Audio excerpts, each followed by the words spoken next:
क्या आपने भी पीएसयू स्टॉक में इन्वेस्ट किया है? कल आपकी भी नींद उड़ गई थी जब मार्केट गिरा था, और आज क्या आप मार्केट को क्लोजली फॉलो कर रहे थे? अगर हाँ, तो आज हम पीएसयू स्टॉक पे बात करेंगे, थोड़ा बैंकिंग के बारे में बात करेंगे, थोड़ा ओवरऑल मार्केट के बारे में बात करेंगे, और आगे पीएसयू में क्या सिचुएशन हो सकती है, क्या हम पोजीशन कर सकते हैं अपने आप को, उसके बारे में भी थोड़ी सी बात करेंगे। तो आइए शुरू करते हैं।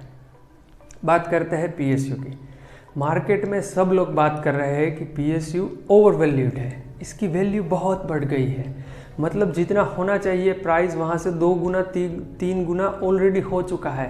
तो अब इसमें कितना स्कोप है कि प्राइस आगे जाएगी, तो ये एक बड़ा क्वेश्चन है। लेकिन जब प्राइस बढ़ता है तेज़ी में, तो वो फिर रुकता नहीं, बढ़ता ही जाता है, बढ़ता ही जाता है, बढ़ता ही जाता है। यही कुछ हो रहा है हमारे पीएसयू के साथ अभी, क्योंकि रिटेलर इतने अंदर चढ़ गए हैं। मैंने प्रीवियस वीडियो में भी बात की थी कि रिटेलर जो है वो क्या मानसिकता होती है कि रिटेलर एक बार घुसता है कोई चीज़ में तो वो घुसता ही जाता है उसमें, और उस तरह से वो प्राइस आगे आगे बढ़ती जा रही है। बात करें जब तक कि हमारे एफआईआईज़ की, तो वो लोग अभी बाइंग नहीं कर रहे हैं। वो लोग या तो सेल कर रहे हैं, या तो वॉच कर रहे हैं, या तो कुछ स्टॉक स्पेसिफिक उसकी एक्शन है, थोड़ा बहुत खरीदी कर रहे हैं। लेकिन पीएसयू में इतना ज़्यादा पैसा एफआईआई का नहीं आ रहा है। मतलब कि जो अभी चल रहा है मार्केट, वो सारा रिटेलर का है। तो जो कल गिरा, क्या रीज़न था? कल गिरने का कोई रीज़न नहीं था। इसमें सिंपल है कि मार्केट क्योंकि ओवर प्राइस जब होता है तो नीचे गिरता ही है। लेकिन अभी भी क्योंकि गिरा, हम इसे नहीं बोल सकते क्योंकि ये सिर्फ करेक्ट हुआ है, और फिर आज हमने देखा कि प्राइस फिर से ऊपर चले गए। मतलब कि लोगों ने इसको अपॉर्चुनिटी की तरह लिया, और जिन्होंने अभी नहीं लिया था उन लोगों ने अभी लेना शुरू कर दिया। लेकिन बात ये होती है ना, मार्केट जब तीसरे चौथे फेज में चला जाता है तो फिर उसे संभालना थोड़ा मुश्किल होता है। आप इस बात को इस तरह से समझिए कि समझो जैसे कोई स्टॉक है, मतलब कि कोई रैली है एक सेक्टर स्पेसिफिक, जैसे अभी हम पीएसयू की बात कर रहे हैं। तो वो सेक्टर में होता क्या है, जब पहली रैली आती है तो लोग पैसे लगाते हैं थोड़े बहुत, वो कॉशियसली होकर देखते हैं कि इसमें देखते हैं थोड़े, मतलब 10-20 हज़ार, यानी कि जितना भी इन्वेस्टमेंट है आपका उसका 10-20% आप डाल के उसमें देखते हैं कि लेट्स सी व्हाट हैपेंस, कि क्या होता है। ठीक है, तो वो फटाक से ऊपर जाता है, 30, 40, 50%, 70% का मूव आता है। तो वो आपको पैसा मिला, प्रॉफिट मिला 30-40% का, उसमें से आपने कैप्चर किया। तो फिर जब वहाँ पे रुकता है तो आपको लगता है now this is the time, इसमें मुझे थोड़ा और पैसे डालने चाहिए। तो वो और पैसे, मतलब कि अराउंड 50%, 70% उसमें डालता है पैसा। तो फिर वो सेकेंड लेग वहाँ से आता है, तो फिर मार्केट वहाँ से 30, 40, 50%, 70% चलता है। अब उसको पैसा मिला है, रिटेल इन्वेस्टर को लगा यार इसमें तो पैसा, मार्केट में गजब की तेज़ी है, पैसा तो यहीं से बनेगा और this is the right opportunity.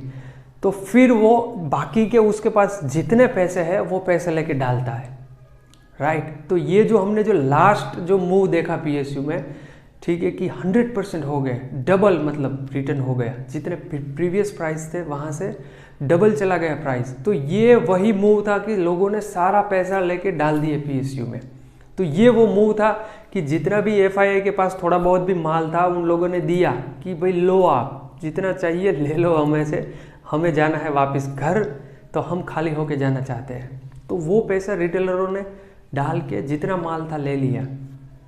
अब वो हो गई थर्ड फेज की बात। लेकिन ये जो कल हुआ है या अब जो आने वाले टाइम में होगा, राइट, वो ये होने वाला है कि फोर्थ फेज होगा। फोर्थ फेज उसमें होगा क्या, जब करेक्ट होगा, मार्केट गिरेगा, तो 2 चीज़ें होगी।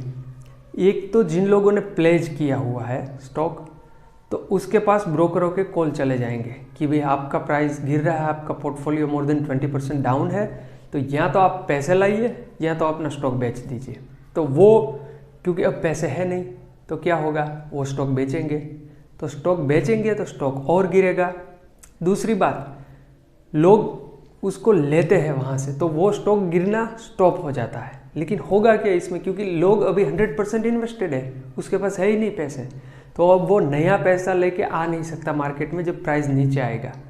तो वो फिर जब गिरेगा प्राइस, तो उसके पास नए पैसे है नहीं कि वो वहाँ से आके बाइंग करे फ्रेश। तो जब फ्रेश बाइंग नहीं होती तो जो स्टॉक गिरता है उसे संभलना मुश्किल हो जाता है, क्योंकि एफआईआई भी नहीं आएगी, अभी ऐसा मानते हैं। तो जब तक वो गिरेगा, नया रिटेल बाइंग नहीं होगा, तो मार्केट डबल तेजी से गिरेगा। और जैसे ही डबल तेजी से गिरेगा, रुकेगा नहीं, तो जो फियर है वो प्रिवेल करता है मार्केट में। तो फिर वो डर का माहौल बन जाता है पूरा, और जितने भी रिटेलर जो 100% इन्वेस्टेड है वो बेचना शुरू करेगा। तो जो अब तक ले रहा था वो बेचना शुरू करेगा।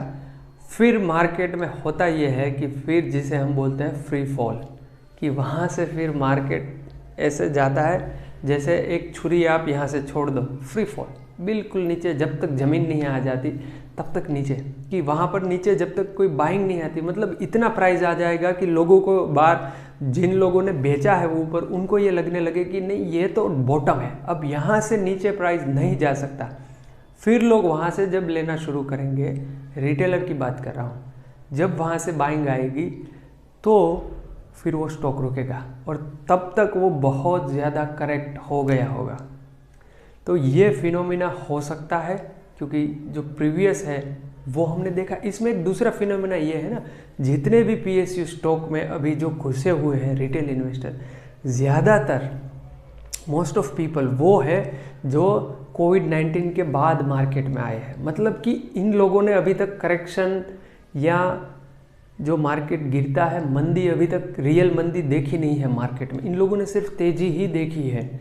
तो अभी तो अच्छा चल रहा है, everything is good, everything is shiny, everything is fair, right.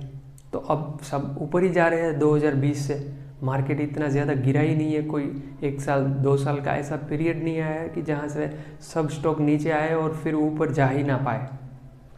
तो ये लोग जब गिरेंगे ना स्टॉक 20% 30%, तो फिर डर का माहौल बनेगा, क्योंकि इन लोगों ने देखा नहीं है कभी। और फिर जो वहाँ से सेलिंग आएगी, फिर उसको पकड़ना फिर मेरे ख्याल से बहुत मुश्किल हो जाएगा। तो अगर आप ये वीडियो देख रहे हैं तो आपको इसके लिए तैयार रहना होगा, मेंटली प्रिपेयर, कि ये सी सिचुएशन अभी नहीं तो नियर फ्यूचर में आएगी ही, क्योंकि ये मार्केट का एक साइकिल है। मार्केट ऐसे ही चलता है, ऐसे ही बातें चलती है। तो ये एक के बाद दूसरा होना ही है, रात के बाद दिन होती है, दिन के बाद रात होता है, क्योंकि ओवर प्राइस जब स्टॉक पूरा सेक्टर हो जाता है। अभी हमने देखा है कि ये भी हो सकता है कि सेक्टरल चेंज हो, PSU से धीरे धीरे दूसरे सेक्टर में जाएंगे। हम कल बात करेंगे कि कौन से सेक्टर में वो जा रहा है, लेकिन वो मेरे ख्याल से अभी धीरे धीरे सेक्टर चेंज करना स्टार्ट हो गया है। जो रिटेल मनी है वो भी निकलना शुरू हो गया है, या तो हो जाएगा आने वाले दिनों में, क्योंकि this is the peak for PSU। लेकिन फिर अगेन शेयर बाज़ार में कुछ कह नहीं सकते, श्योरली आप 100% कुछ नहीं कह सकते। यहाँ से भी हो सकता है कि स्टॉक अभी और डबल हो जाए, राइट। लेकिन आपको एक अप्रोच जो है वो एक कॉशियस अप्रोच रखना होगा, मतलब ब्लाइंडली सारे पैसे मत लगाइए। आप देखें, थोड़ा सोचें, जो आपको कंपनी अच्छी लगे उस पर आप इन्वेस्ट कीजिए। तो ये बात हो गई PSU की। बात करते हैं आज के मार्केट की। तो मार्केट में एक हमें अप्रोच देखना मिला कि फाइनेंस ने मार्केट को पकड़ के रखा। PSU में कुछ स्टॉक में फिर तेज़ी हमें देखने को मिली, मतलब फ्रेश बाइंग आया।